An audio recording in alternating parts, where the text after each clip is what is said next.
എതിരാളികളെ പണം കൊടുത്ത് പ്രലോഭിപ്പിച്ച് അവരെ ഭീഷണിപ്പെടുത്തി ഏത് രീതിയിലും BJPയിലേക്ക് കൊണ്ടുവരാൻ ശ്രമിക്കുകയാണ്. കോൺഗ്രസിനകത്ത് അത് നടക്കില്ല എന്ന് ഉറപ്പായതോടു കൂടിയാണ് പ്രധാനപ്പെട്ട സഖ്യകക്ഷികളിലേക്ക് പോകുന്നത്. കഴിഞ്ഞ നിയമസഭാ തെരഞ്ഞെടുപ്പ് നടന്ന ഉത്തർപ്രദേശ് രാഷ്ട്രീയത്തിൽ നോക്കിയാൽ അറിയാം, സമാജ്വാദി അംഗങ്ങളെ ക്രോസ് വോട്ട് ചെയ്യിക്കാൻ പ്രേരിപ്പിക്കുന്ന നിർണായക നീക്കമാണ് യോഗി നടത്തിയത്. അത്തരത്തിൽ ഒരു മോഡൽ അവലംബിക്കാൻ വേണ്ടിയുള്ള ശ്രമമാണ്. ഉത്തർപ്രദേശിലെ 37 MP സമാജ്വാദി പാർട്ടിക്കുള്ളത്. അതായത് ഇന്ത്യ മുന്നണിയിൽ കോൺഗ്രസ് കഴിഞ്ഞാൽ ഏറ്റവും ശക്തരായവർ സമാജ്വാദി പാർട്ടിക്കാർ തന്നെയാണ് എന്ന് വ്യക്തം. BJPക്ക് ഹാലിളകുന്ന അതെല്ലാം കൊണ്ടാണ്. ബംഗാളിൽ 12 MP BJPക്കുള്ളൂ. 18-ൽ നിന്നും നേരെ 12-ലേക്ക് കുറഞ്ഞത് അവർക്ക് ചിന്തിക്കാൻ കൂടി വയ്യാത്ത ഒരു സാഹചര്യമാണ്.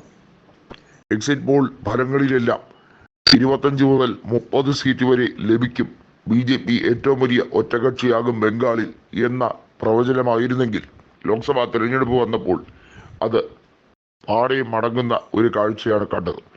BJPയുടെ കട്ടയും പടവും മടങ്ങുന്നതിന് മുമ്പ് തന്നെ കേവല ഭൂരിപക്ഷം നേടിയെടുക്കാൻ വേണ്ടിയുള്ള ശ്രമമാണ്.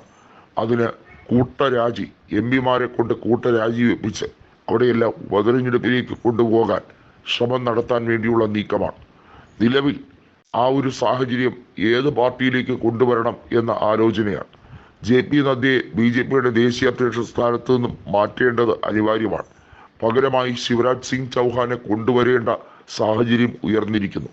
ചൗഹാനാണ് രാഷ്ട്രീയത്തിൽ ഇപ്പോൾ ഉള്ളതിൽ ഏറ്റവും സീനിയറായ നേതാവ്. മഹാരാഷ്ട്രയുടെ നേതാവായിട്ടുള്ള BJP നേതാവായ ഗഡ്കരിയെ ഈ ഒരു സ്ഥാനത്ത് തിരിച്ച് വീണ്ടും കൊണ്ടുവരുന്നതിൽ അപാകത കാണും എന്ന് BJP നേതൃത്വം പറയുന്നുണ്ട്. കാരണം ഗഡ്കരി കേന്ദ്ര നേതൃത്വത്തിൻ്റെ കൂടെയല്ല പൂർണ്ണമായും.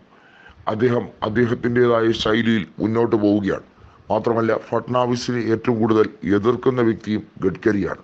ഈ ഒരു ദുർഘടം പിടിച്ച ഘട്ടത്തിൽ ഒറ്റയ്ക്ക് ഭൂരിപക്ഷമില്ലാത്തതിനാൽ ക്യാബിനറ്റിൽ എന്ത് തീരുമാനവും കൂട്ടമായി ആലോചിച്ചേ മതിയാവുകയുള്ളൂ. നായിഡു കൃത്യമായി ജാതി സെൻസസിന് ഊന്നൽ കൊടുക്കുകയാണ്. അതല്ലെങ്കിൽ ഒരുപക്ഷെ BJP വിട്ടുപോകുന്ന കാര്യം ആലോചിക്കേണ്ടി വരും. ഞങ്ങൾക്ക് വലിയ ഓഫറൊന്നും BJP ഇതുവരെയും തന്നിട്ടില്ല. ഞങ്ങളുടെ മന്ത്രിസഭയെ ഒരു പോറല് പോലും ഏൽപ്പിക്കാത്ത ഭൂരിപക്ഷം ജനങ്ങൾ തന്നിട്ടുണ്ട്. അതുകൊണ്ട് തന്നെ ജനസേനയും TDPയും വിചാരിച്ചാൽ മുന്നോട്ട് പോകും. പവൻ കല്യാൺ ഒരിക്കലും BJPയെ വിശ്വസിക്കാൻ പോകുന്നില്ല എന്ന് നായിഡുവിന് അറിയാം. നായിഡുവിൻ്റെ കൂടെ BJP ഒട്ടി നിന്നാൽ അവർക്കും ഗുണം, ഇല്ലെങ്കിൽ നായിഡുവിന് മാത്രം ഗുണം. അതാണ് ഇപ്പോഴത്തെ സംഗതി.